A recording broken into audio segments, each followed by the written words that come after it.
All right. Do you hate getting mana flooded in Magic the Gathering? I sure do. I had an experience a couple weeks ago at my Friday night draft. I play mostly limited, draft and sealed and such. And I had a game where I was beating my opponent down. I had curved out. My deck was doing great. I was ahead the entire game. And then it was kind of like they were starting to stabilize. They were finding some good removal, killing my big threats. They were getting more creatures on the board. And I was just like, man, we were both kind of in top deck mode at that point, and I was like, man, I draw one removal spell, this game's over. I draw one more good-sized creature, this game's over. And then I hit a massive land pocket and literally drew 5 lands in a row. And yeah, lost the game. The opponent stabilized. They were just hitting gas, spell after spell, creature after creature. It went from where they had 3 life and I was at full health to them winning the game because I hit a massive flood and lost the game, and it was terrible. Getting mana screwed sucks, but a lot of times mana screw, you just lose the game super fast and it's not that big of a deal. But when you're getting flooded, it's so painful because you're just watching the opponent stabilize and building their board, and you're just drawing land after land, and you're like, thanks deck. So I wanted to give some tips on how to avoid getting flooded. I have a friend that I see him at Friday Night Magic, and he's always complaining about mana flood. But he always builds his decks the same way. They're always like very low curve, creature, aggro, kind of curve out decks with basically like almost no card draw and a very low curve. So, by the time he gets 4 or 5 mana out, that's all his deck needs.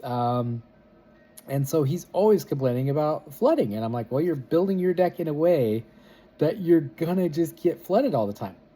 And I had a interesting experience earlier today.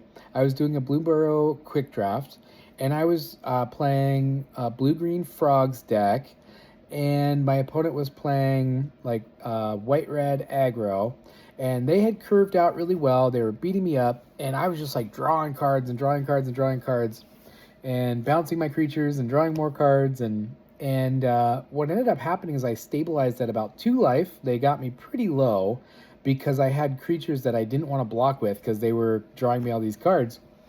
And eventually it got to where I drew my entire deck. At the end of the game, I literally had 0 cards in library on the last turn where I finally killed them.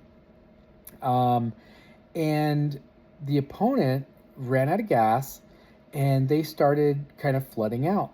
And the funny thing was, what was happening is they were top decking. I had 7 cards in my hand like the entire game. I never was like ending a turn with less than like 6 or 7 cards in hand. And the interesting thing was, by the end of the game, I literally had like 12 lands on the battlefield, and I was tapping out every turn. I was not having any mana left over at the end of my turns. Every turn I was like casting 2 or 3 spells, drawing 2 or 3 cards. And my opponent was top decking, and they were like on their 6th land, and they played their 7th land that they top decked, and then they hit me with lands, am I right? And, I just thought it was hilarious because I was looking at my board, and I'm like, dude, I got 12 lands. And then they top decked another land, their 8th land, and that was the turn I ended up just killing them. And they hit me again, lands, am I right? I'm like, dude, I got 12 lands, and I'm tapping out every single turn.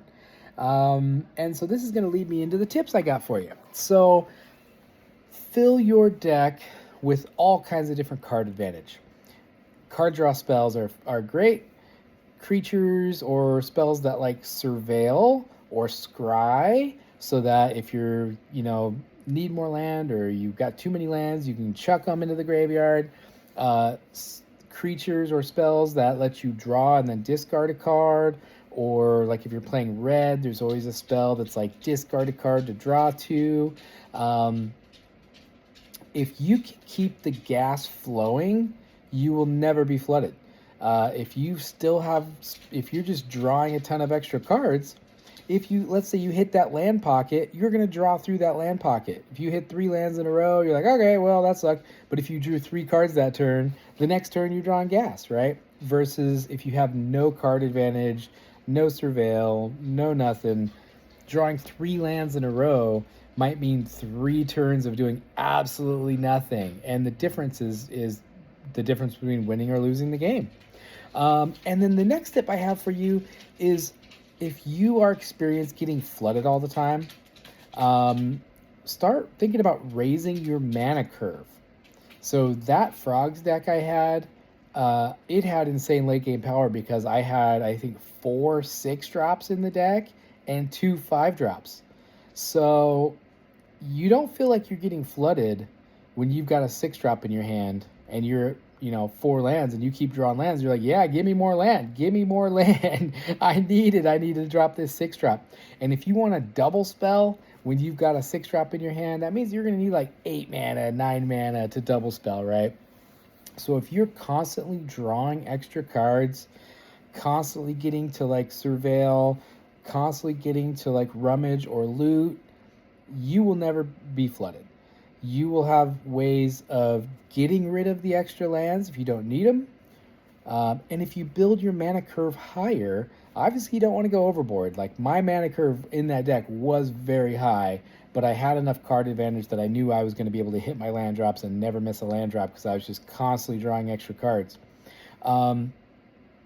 The other thing was some of my more expensive stuff. 2 of them were Eddie Merc crabs, which do get cheaper as the game goes on and you get your graveyard filled up with instants and sorceries. So even though it's like a 7-drop creature, I was casting them for like 3 to 4 mana a lot of the times.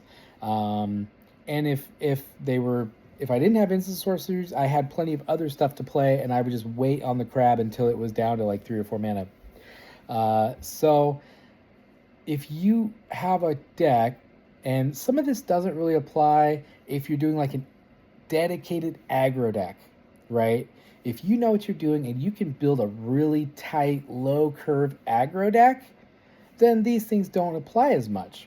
What you should probably do is play like 15 or 16 lands, right? If you just got like 4 1-drops and 12 2-drops and a couple 3-drops and like 1 4-drop in your deck, and you know what you're doing and you're building a dedicated aggro deck, then obviously this isn't going to apply. You're not going to want to sit there and fill your deck with card draw spells and 6-drops if you're trying to do aggro, right?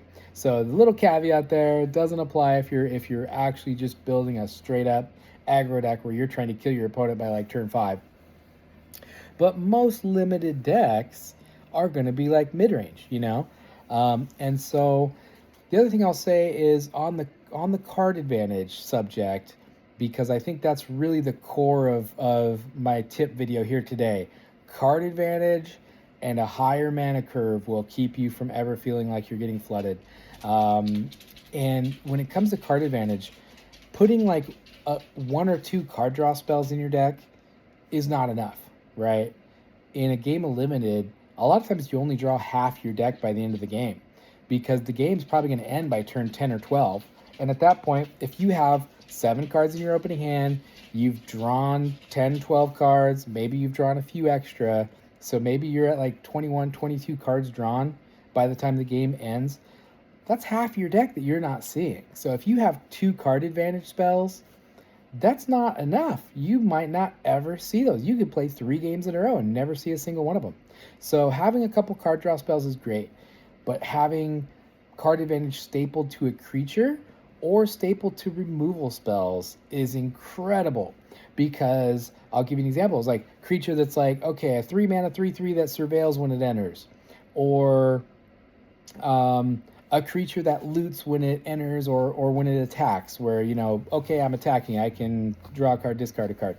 If you have removal spells, like in Secrets of Strixhaven, a very, very premium removal spell was the Stress Dreams, which was 5 mana, deal 5 to a creature, then look at the top 2 cards of your library, put 1 into your hand. So not only are you drawing a card, but you're looking at the top 2 and picking the better of those 2.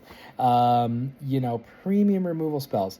In the new Marvel set, there's a black removal spell that's very similar. It's like 4 mana to destroy target creature and surveil 1. That's great. You're getting removal and card advantage at the same time, awesome. So if you fill your decks, I'll give you another example. A lot of times red will have creatures that when they enter, they exile the top card of your library, and then you can play them till like the end of your next turn. There's some of those that common in the new Marvel set. It's like a red, I think it's like a 3/2 prowess or something like that for 4 mana. I had a deck with like 3 of them, and you know the creature's not like that spectacular. I don't like paying 4 mana with something with 2 toughness. You know that's kind of rough, but the fact that it just keeps the gas flowing is so important. So if you build card advantage, not just throwing in like 1 or 2 card draw spells, but load your deck with card advantage. I mean, have like 8 to 10 plus ways of getting card advantage, whether that be draw cards, surveil, loot, rummage, exile the top card, discard a card to draw to. You know, pack your deck full of card advantage, and you will never get flooded because you will always have more to do with your mana. And just like that game with the Frogs deck I had in Bloomborough earlier today, I was at 12 mana, 12 lands by the end of that game, and I was like tapping out every turn. I was using every bit of my mana, and my opponent's at 6 or 7 lands, and they're like, I'm getting flooded, you know, lands, am I right? I'm getting flooded, you know, and I'm like, no, you built your deck in a way that had no card advantage, you know. All right, that'll wrap it up for today's tip video. Thank you for watching. I got a couple new Bloomborough drafts that I've posted over the next few days, so if you enjoyed Bloomborough, go check those out. All right, take care.